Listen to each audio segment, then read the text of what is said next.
and worldwide at myjoyonline.com.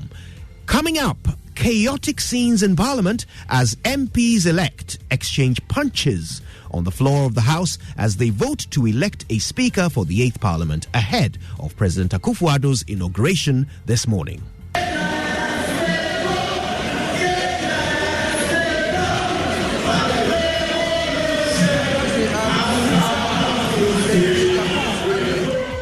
We're live in Parliament House as Joy News' team of correspondents covering the event brings us events since midnight. Suffice to state for the records that the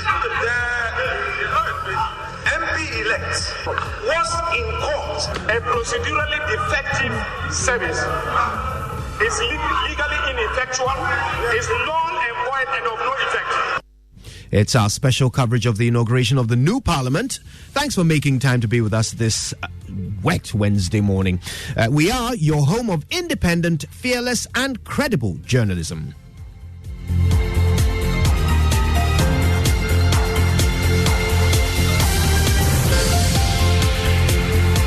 And help us to resist oppressors' rule with all our will and might forevermore. This is your election headquarters in association with Petrosol, Cowbell Coffee, McDan Shipping and Logistics, Pad Ava, DBS Roofing, Festiva, Wutriye Lotteries, and HEPA Plus Mixture. Coming up.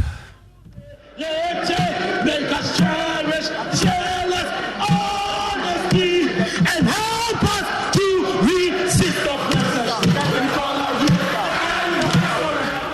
It's been a rainy, thundery, and windy morning in parts of the country on the 7th of January, the day of the inauguration of the new Parliament and President-elect. Such chaotic weather conditions are reflected in the situation in Parliament as MPs-elect vote for a new Speaker.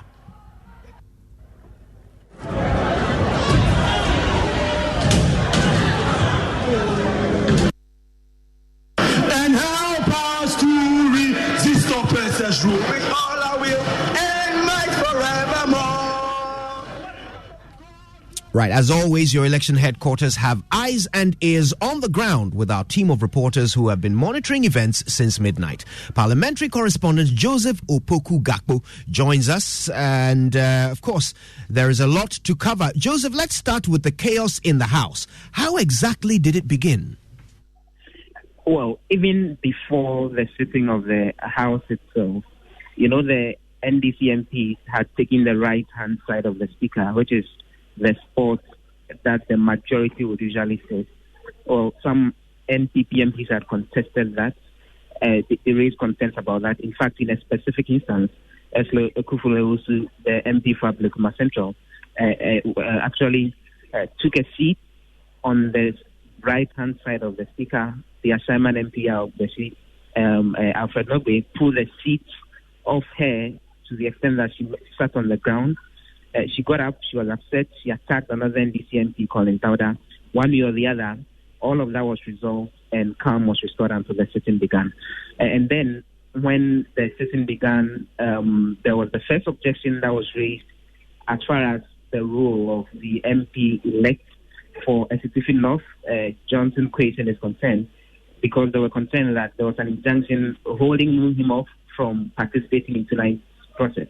Eventually, that was resolved. And when the voting itself had to start, that's when the real chaos began, because the minority MPs had raised concerns that the standing orders of Parliament is categorical, that the voting has to be secretive.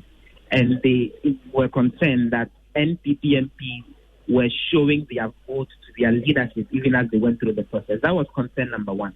So that stalled the voting on about two different occasions, because Minority Chief Muntaka Mubarak picked up the ballot box and said that until the NPP MPs stop showing their votes, he won't allow the process to unfold.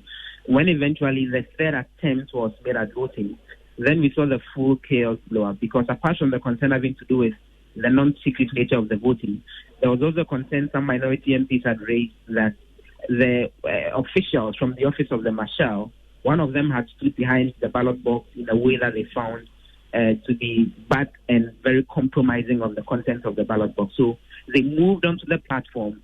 One of the MPs kicked the ballot box. One of them kicked the voting booth. A lot of the security operatives from Parliament, actually in the Marshal's office, moved in to restrain them. Some of them, the MPP MPs, were very unhappy. It became openly confrontational, and that again stalled the voting for quite a while. And it was at that point, after about 10 to 15 minutes of the stalling of the process, that all of a sudden we saw that military men, about 30, 40 of them, fully armed, some of them holding guns, some of them wearing various vests, wearing a helmet and all, with masks covering their faces, had moved into the chamber in groups. Some of them had actually gotten to the very middle area of the chamber, somewhere at the very entrance of it. And essentially, they said they were there to restore order. That ended up angering the minority MPs, who also then moved from their seats to the inner part of the perimeter. There was a standoff that lasted for several minutes, if I'm not mistaken, about 25 to 30 minutes, with the MPs, the minority MPs, trying to push the military men out while the military men stood their ground. One way or the other, that got resolved, and the military folks were ushered out of the premises. In fact, that was actually the second attempt at bringing in armed men into the room, because prior to that, even at the time when the processes were stalling before the booting of the ballot boxes, some armed police people attempted entering the chamber, and it took the commander of the Parliamentary Protection Unit to stop them. Before then, that was eventually resolved. Right now, the voting is on, almost getting to 180 MPs out of the 275 have voted. The display of voting in terms of the non-secret nature of the voting is still happening.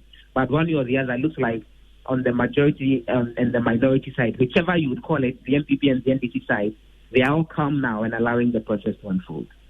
Now, Joseph, I know there are some who may have just woken up and would be shocked to hear what you said, that armed military men entered the chamber of Parliament.